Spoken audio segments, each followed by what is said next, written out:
And we're back for our daily MLB Best Bets here on Monday, August 25th. We've got a good amount of games today here to kick off the week, and we've got our 5 best bets again for this entire slate. Now, before we get into the video, folks, make sure that subscribe button down below for some more daily MLB Best Bets here on the channel. We've got about 5 weeks left in the regular season, and of course, we're going to be continuing this on to the postseason this year with Major League Baseball, but also coming up later today on Greedo Plays, we will have our college football week 1 predictions, predicting every single FBS versus FBS week 1 game. It's going to be a long one. Lock into the channel later today around 4 p.m. Pacific, maybe 3 p.m., not sure just yet. College football week 0 or week 1 predictions. I cannot wait.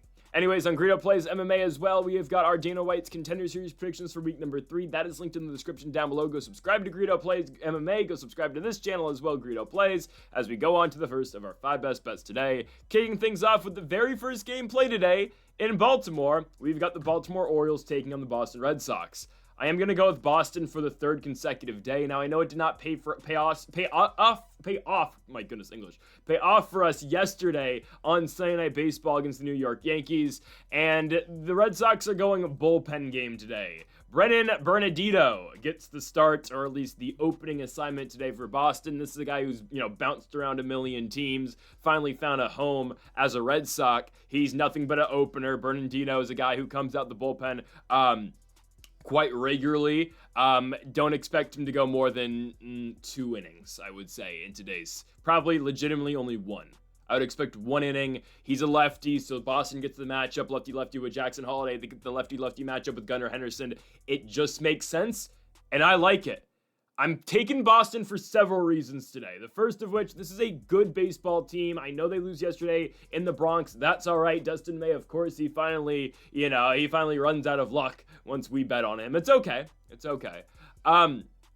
Boston as a whole played really well in New York. They took 3 of 4 against the Yankees. I think they're going to parlay that into some momentum today, starting off in this 3-game set, I believe 3-game set with the Baltimore Orioles. Baltimore had lost 3 of 4 coming into today, obviously against the Houston Astros. We did have Orioles money line yesterday, and it hit. Again, though, guys, it's a huge contrast in how the Orioles play and how their games just go in general when Trevor Rogers starts and when he doesn't start. Trevor Rogers, another superb start yesterday for the Orioles. He goes 7 innings and gives up 1 run. And ultimately, the O's win the game 3-2 against the Astros. Again, I'm telling you, it's just different when Trevor Rogers starts. Going tonight for the O's will be Tomoyuki Sugano.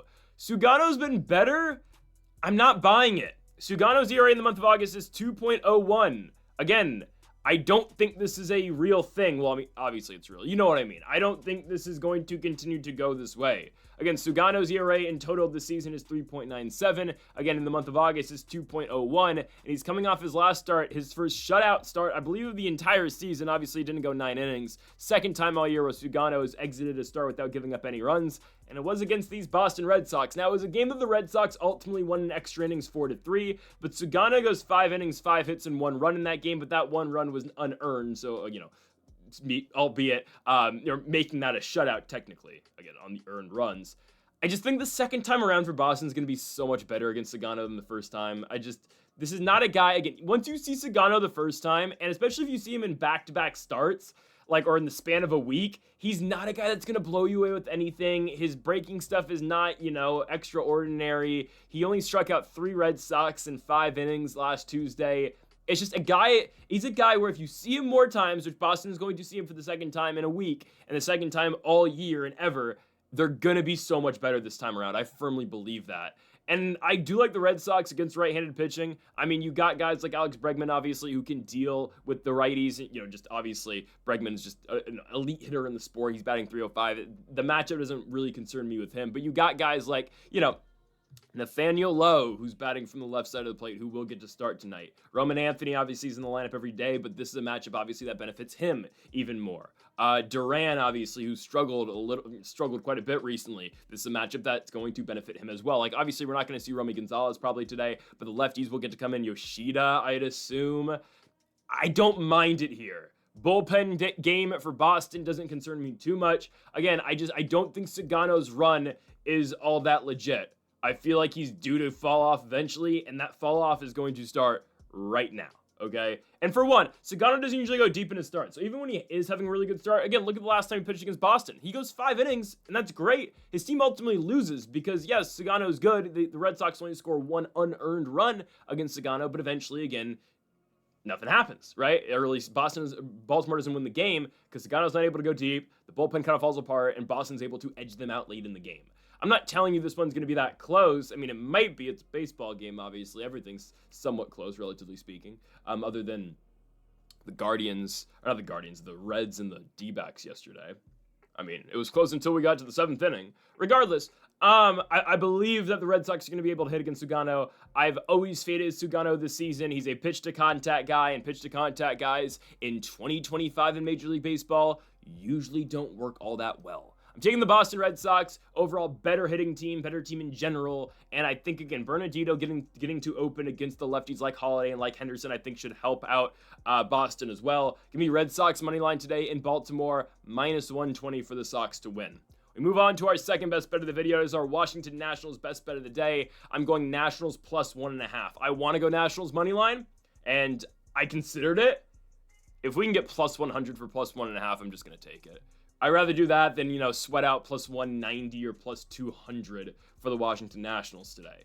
1.5 is very doable. Look at yesterday's game. Guys, the Phillies dominate the Nationals yesterday. Jake Irvin started, right? Jake Irvin goes out there and gives up 3 runs in 2 innings, and he comes out of the game. And by the way, the Nats bullpen held Philadelphia from innings 4 through 9. The Phillies did not score. So the 3 runs that Jake Irvin was responsible for ultimately lost us the game.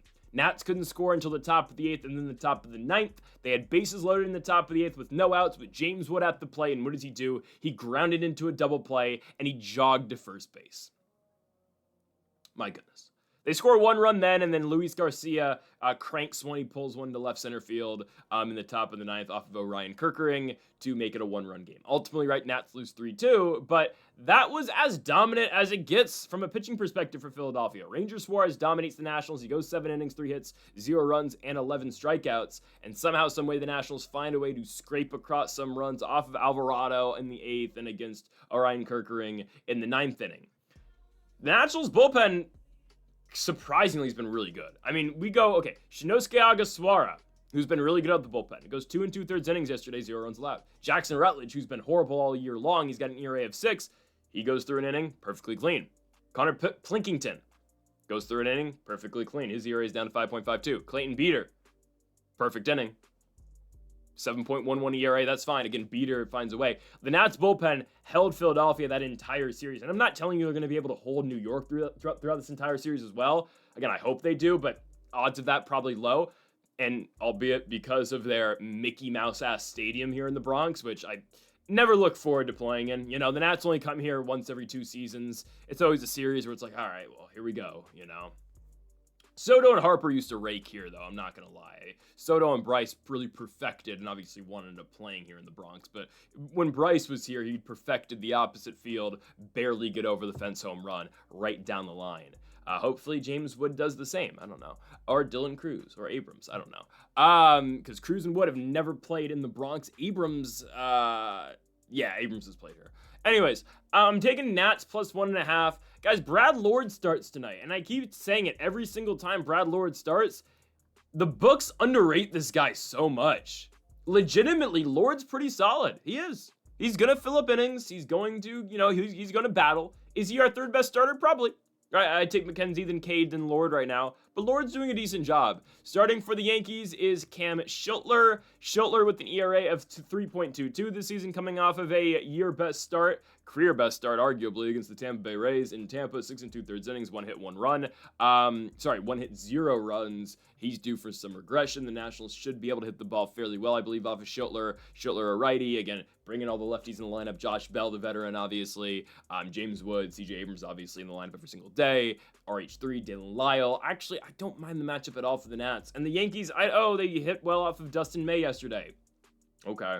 You finally won one against the Red Sox. Congratulations. I think the Nats are going to win this baseball game, but the way safer bet is +1.5. You can sprinkle on the money line all you want. Just, again, be cautious because the Nationals are 24 games under 500, Ultimately, though, and I said this, last week, and I'm going to say it again, I think the Nationals are going to go into the Bronx and sweep the Yankees. All right, that might be far-fetched, I understand, from a perspective of, oh, the Nats are 24 games under 500. I understand that. Guys, we get our 3 best pitchers in the Bronx for this series, and I don't know. I mean, we play the Yankees in the Bronx once every 2 seasons. This is low-key our World Series right now, and we get our 3 best guys in the bump for these 3 games, right? Today it's Brad Lord, Tuesday it's Mackenzie Gore, and Wednesday it's Cade Cavalli. Now, the matchup that might really suck is on Wednesday, Cavalli versus Max Fried. I don't care. I legitimately think the Nationals can go in here and sweep the Yankees, right? The Yankees just lost 3 of 4 against the Boston Red Sox, and, Dustin May laid an egg yesterday on Sunday Night Baseball, so the Yankees finally won one. But, I mean, hell, Aaron Judge goes 0 for yesterday. I think the Yankees, hey, if the Red Sox can hold Aaron Judge, why can't Brad Lord? I feel like these young, scrappy Nats who I noticed lost a series in Philadelphia, but didn't play all that poorly. I think these young guys plus Josh Bell are going to come into the Bronx, and I think they're going to battle. Guys, look at the bullpen recently, too, right? Shinosuke Agaswara has been doing okay. Clayton Beeter pitched a clean inning yesterday. Obviously, our high-end guys in Henry and Jose A. Ferrer. The bullpen really shut down Philadelphia. Prior to that, right, we beat the New York Metropolitans in a 3-game series. Who's to say we can't win the series against the Yankees? And again, I think this is a very good chance. Okay, very good's kind of stretching it. There's a chance we sweep the Yankees. And if we do, I'm going to laugh so hard. This is our World Series. We need to take 2 of 3 against the Yankees just for the hell of it. And we don't have to watch Irvin or Parker this week. Or at least until Thursday. Not in this series, though, because I can't imagine Mitch Parker and Jake Irvin pitching in this Mickey Mouse Stadium. But you know what? Dylan Cruz, CJ Abrams, James Wood, Josh Bell, they are taking advantage of the Mickey Mouse Stadium. Let's get some short porch home runs this week in the Bronx. Again, I think the Nats can sweep. Anyways, plus 1.5 is the official bet. Don't mind Nats money line as well. On to our third best bet of the video. We move now to our second money line of the day. I'm doing 3, by the way. No player prop today after Paul Skeens finished a strikeout short yesterday of his mark. Not going player prop today because there are 3 money lines that I really like. Obviously, I loved the Red Sox earlier in the day, and I like the Seattle Mariners quite a bit against the San Diego Padres. I've seen this line actually come back the other way a little bit. Right now, I'm seeing minus 130 for Seattle since I made the graphic. Obviously, it says minus 135 on the screen. I'm seeing minus 130 now. Even better. Even better for us here for Seattle. Taking the Mariners to beat the Padres at home for a couple of reasons. The main one being JP Sears. JP Sears starting tonight for the San Diego Padres, a guy who is going to really get hurt by the long ball. JP Sears, in his last 6 starts, has given up a home run. You go back to a start that he had in June against the Houston Astros, he gave up 3 home runs in 3 innings. You look back to a start in May against the Astros, 3 home runs in 3 innings. Back in May as well against the Angels, 5 innings, 4 home runs. JP Sears gives up home runs like it's nobody's business. Who hits as many home runs as any team in the major leagues? The Seattle Mariners. Give me the Mariners. Seattle bounced back after losing series to the Orioles, Mets, and Phillies. They got swept in Philadelphia. They win 2 of 3 against the Athletics, and my goodness, what a game yesterday for the Mariners. Cal Raleigh hits home runs 48 and 49. He's 1 away from 50. I think he's getting it tonight. I think he is. Raleigh's looking to make history. I think he's the MVP. I think he is. The way Aaron Judge is swinging the bat right now, Raleigh might be the guy this year. I don't know. He might be. And obviously the Mariners are still fighting off the Kansas City Royals with the American League wildcard spot. But, it's going to be the Yankees fighting off the Royals after the Nationals get done with them this week. I think the Mariners win today, though, right? JP Sears gives up the home run way too much. Look at his last start against the Giants. It's good, but it's the Giants. I'm not putting anything into that. Yeah, San Francisco beat Milwaukee yesterday. Elliot Ramos with the go-ahead single. That's great. The Giants, when they are at their worst, nobody's swinging the bat well for them. JP Sears goes 6 innings, 4 hits, 1 run. It's a solo shot for the Giants back on August 20th. His first start with the Padres, he went 5 innings, 10 hits, 5 runs, and a homer, and a loss to the Arizona Diamondbacks. Again, JP Sears is not playable, okay? The Padres, and this is what's going to hurt them in the postseason. Obviously, they're going to shorten up the rotation. Obviously, they're going to get Michael King back. But if you're pitching guys like JP Sears, who should be coming out the bullpen, and Nestor Cortez, who I know shut down the Dodgers, but that's fake. That was AI. That didn't really happen. They're going to get killed in the playoffs. I think so. So Sears is going to get demolished today. I firmly believe that. I think this entire Mariners team really jumps on him early. I think, again, the home run's going to be a big factor. And also, Seattle got Victor Robles back. Now, Robles is trying to appeal the suspension. I think the appeal process is still going to take a couple days. I think he'll get the suspension down from like 10 games to about 6, if I had to guess. By the way, Joe Yestes pitched yesterday for the A's, the same guy that, Robles threw the bat at, which is hilarious. I don't think that suspension is going to get put on just yet. I think that appeal is going to take a couple more days. We're going to get Victor Robles tonight, who makes a big difference, right? They get rid of Dylan Moore, they DFA him, or they send him to waivers, outright waivers. Victor Robles is back and playing right field. That is an immediate boost you get in the 9-hole. Robles really makes a difference for this team, and he's very good defensively too. But again, the power out of this squad is just going to make the difference tonight. Cal Raleigh homers twice yesterday. I'd expect home run number 50 today, probably in the first inning. Julio, Randy, Eugenio, who's still trying to figure it out as a Mariner, but still, Suarez, Josh Naylor's hitting the ball really well right now. Hell, even Jorge Polanco. The home runs are going to fly off the board tonight. I'm telling you, I don't trust JP Sears on the mound for San Diego. Flip side, the Mariners are going to be starting Bryce Miller tonight. Okay, Bryce Miller's going to do his thing, hopefully, because he's been rough recently. 5.87 ERA for Bryce Miller. He'll give up home runs just like JP Sears. I don't know.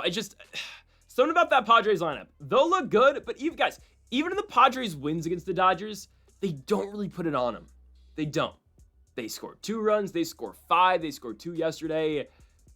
I don't know, man. I was really high on San Diego, and I know, again, they won 5 in a row against the Giants and the Dodgers. That's great. They still don't score as much as they should, though. And partially, Luis Arraez in the 2-hole is such a buzzkill, man. I still think Arraez is a really good player. He cannot find that swing right now. He can't. It's just everything's a pop-out. It's a soft ground ball. Or no, it's a soft pop-out, soft line-out. It's like, oh, he doesn't strike out, but, I don't know.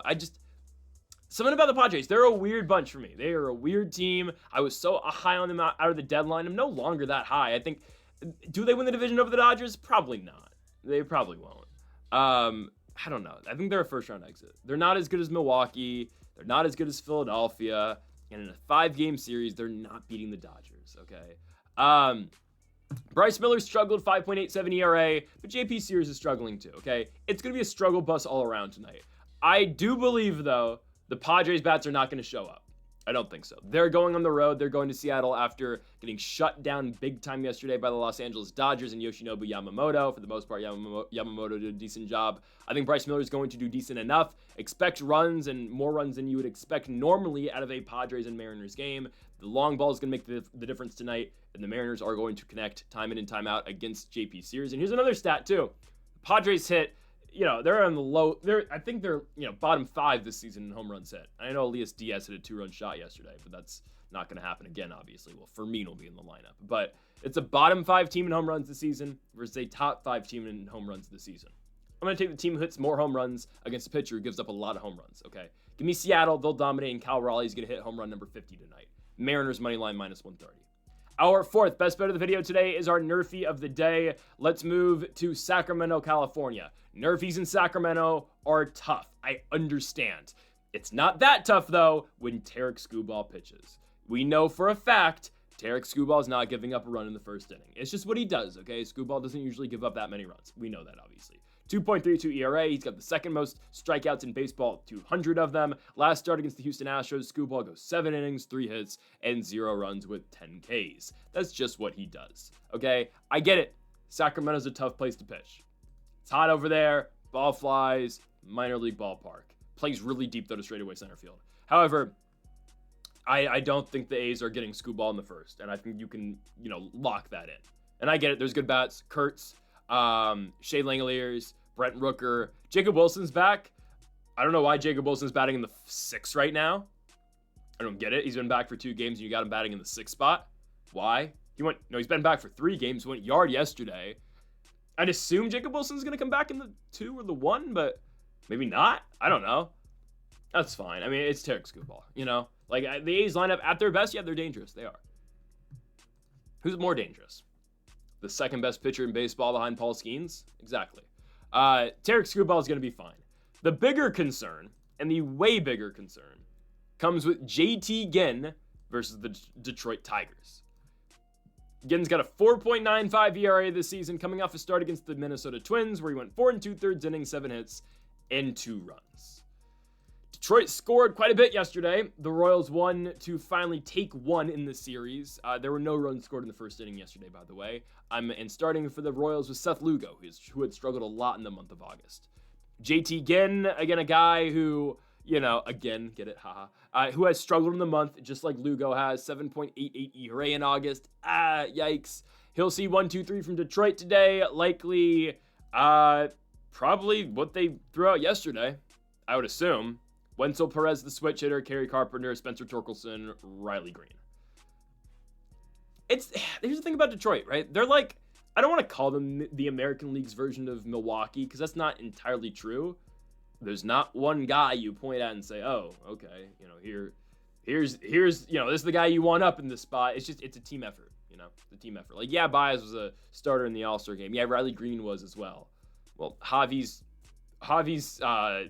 average is 266. Riley Green's batting down to 265 now. Did homer yesterday, but it's not a lineup I'm overly concerned about right now. It's really not. We'll see. Again, once we get to the playoffs, things has changed, and Detroit, has been pretty locked into the playoffs for quite a bit at this point. I know Kansas City, right, is like slowly making their run, but the Tigers winning 2 of 3 in KC sends the Royals back down to 10.5 games back. That's Detroit's division. They're probably going to have home field advantage in the postseason as well. We'll see. Toronto's not playing the hottest of ball right now. I don't think they score in the first, though. I don't think they do. I think a home run would do it. I know Wenzel Perez went yard yesterday, Torque went yard, and Riley Green, all 3 of those guys went yard, and they bat 1, 3, and 4. Play the odds. Are they going to homer in back-to-back games? Probably not. First time Detroit's ever played, by the way, in Sacramento. It's their first trip out here. I think JT Ginn finds a way. We need to get a productive performance out again, similar to what he did in the month of July. July, JT Ginn, 2.25 ERA, had a start in Houston at Minute Maid Park against the Astros, where he went 6 innings, 3 hits, and 0 runs. We need something like that tonight, pal, but we just need it for 1 inning. Okay? I think JT Ginn gets it done.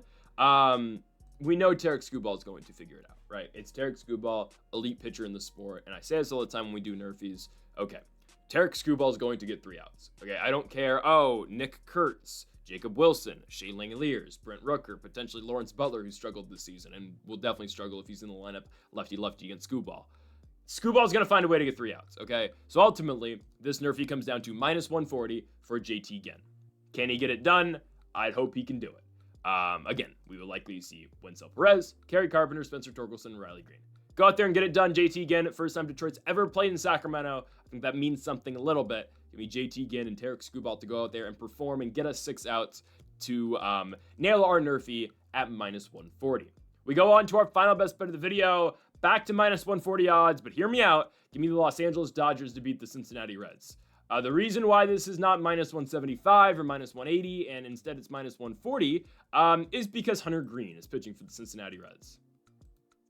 By far the best pitcher for the Reds. I know statistically probably it's been Andrew Abbott this season and Green's been injured. No, Hunter Green's their best guy, right? If the Reds somehow made the playoffs, which they won't, only taking 1 game in Arizona. How many games out of the Reds right now? They're only at 1.5. Oh, because the Mets still suck. They're not making the playoffs, okay? I don't like the Mets, but I think the Reds are not getting in. Anyways, if they were to get in the playoffs, Hunter Green's going game 1 and Andrew Abbott's going game 2, okay? Hunter Green's their guy. 2.63 ERA this season since his return. 2 starts, 1 against the Phils, 6 innings, 3 hits, 0 runs. The other in Anaheim against the Angels, 6 1/3, 6 hits, and 3 runs. They're not beating the Dodgers today. They're not. Emmett Shaheen's going for Los Angeles, and Shaheen has struggled. I don't care. The Reds lineup just struggles in general, okay? Oh, they eventually put runs on the D-backs. The D-backs bullpen's a ticking time bomb, okay? Like, eventually it's just going to go off. It bit us in the ass yesterday. Get it? Like, snake bit us? Kidding. No, we actually got snake bit yesterday. Like, that's why you don't trust a snake, You knew it was a snake when you picked it up, right? I hate the damn Diamondbacks. I do. I hate a lot of teams in this league. Why can't the Nationals be good? Anyways, Emmett Shaheen's going to go right over this Reds lineup, okay? Yes, Ellie's a problem. Miguel Andujar is legitimately a problem as well. Those are the 2 guys I'm kind of concerned about. The rest of the lineup, I don't care. Oh, Spencer Steer went yard yesterday. Don't care. Actually, no, Mlb Marte I'm concerned about too. There's 3 guys in the lineup we just need to avoid, okay? And pitch well against. Emmett Shaheen should be okay. Hunter Green, I get it. He's good. If the Dodgers can score 3 off of Green like what the Angels did to him last Tuesday, the Dodgers are winning the baseball game. I hope the Dodgers can figure it out today. Again, I hate this team too. Yesterday, they score 8 on the Padres. Really got it going late, right? They score 1 run through 5 innings. Then Freddie Freeman hits a home run in the 6th. Dalton Rushing blasts the baseball in the top of the 7th. Freeman hits one out as well. And then Ohtani, obviously, with the classic stat pad home run in the 9th inning. Oh, Shohei Ohtani, oh, the greatest player the world's ever seen, hits his 45th home run in the 9th inning when the game was 7-2. Now, credit to the guy. Now, why does Jeremiah Estrada keep pitching against the Dodgers? I don't know. I don't know why Schultz keeps going to Estrada when that's the one team he's never been able to pitch against. Like, his ERA against the rest of the teams in baseball is like 1. Against the Dodgers, it's like 13. I made that stat up, but it's legitimately something like that. I keep saying, every time I pick the Dodgers, I come to the same point. The lineup's too good to lose games to teams like the Cincinnati Reds. Okay? And I get it. Oh, Hunter Green's in the mound. It's their best chance. The Reds had to go from Arizona to Los Angeles. Not that long of a flight, but still. They had to travel in today, or last night. Okay? First game of a series. Dodgers should win the first game of the series. It's Green's 3rd start back, coming back from injury. Last time he pitched in SoCal. Did all right. But again, if we get that production like the Angels got against Hunter Green, if with the Dodgers should win that baseball game. Emmett Shaheen, ERA's 5 in the month of August. I get that.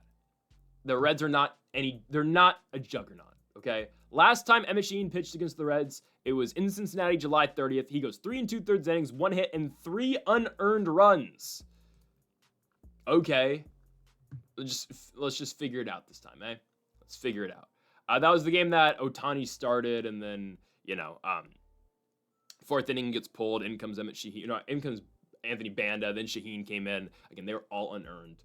I think we're going to be all right. I think we are. Okay, Dodgers lineup again. You're a multi-billion-dollar team. Figure it out, Ohtani. Betts has slowly been getting there, and this is what makes the Dodgers scary, okay? If you get Mookie Betts, who at in a somewhat elite level in the playoffs, ooh, man. Because, okay, Ohtani, Freeman, Will Smith, who will be in the lineup today, was not in the lineup yesterday, got his day off. Obviously, it was Dalton Rushing who went yard. But you get those guys, Ohtani, Freeman, Will Smith, all great hitters, right? Andy Pages is very up and down. But you get those guys, and, now Mookie's hitting the ball well again. And you still have the power threat of Teo, who's not having his greatest season, but Hernandez is still there. That's what makes them dangerous. And Alex Call needs to be playing every day over Michael Conforto as well, which I don't know. They'll probably start. Dave Roberts will probably start Conforto, though, just because, we like the matchup. No. Alex Call needs to be in the lineup every single day. Okay? Give me the Dodgers to beat the Cincinnati Reds today. The Reds are not ready for primetime. They're not ready for the bright lights. They're not ready for Hollywood. You just lost 2 of 3 in Arizona. You're not winning the first game in Los Angeles. I don't care. Emmett Shaheen's been mid, and I know Hunter Green's great as well. The Dodgers will find a way to win, okay? And let's just be honest, too. The MLB's not going to let the Reds in the playoffs over Juan Soto and the New York Mets, okay? The Reds need to lose some games eventually, and the MLB needs to find a way to keep the Mets on top. And, even because the Mets suck, they need to find a way to keep the Mets in the playoffs, okay? Not to get all conspiracy theory here, but the Phils are definitely beating the Mets today, too. But they're better money lines rather than taking the Phils on the road, okay? Anyways, Dodgers money line, they will beat the Reds, -140. Folks, thank y'all for watching our MLB Best Bets here on August 25th. If you haven't yet, though, make sure to hit that subscribe button down below for more. Make sure to leave a like if you did enjoy the video. Make sure to comment if you do disagree with anything in the picks. We'll be back tomorrow for more daily MLB Best Bets. Folks, thank y'all for watching, and Mamba forever.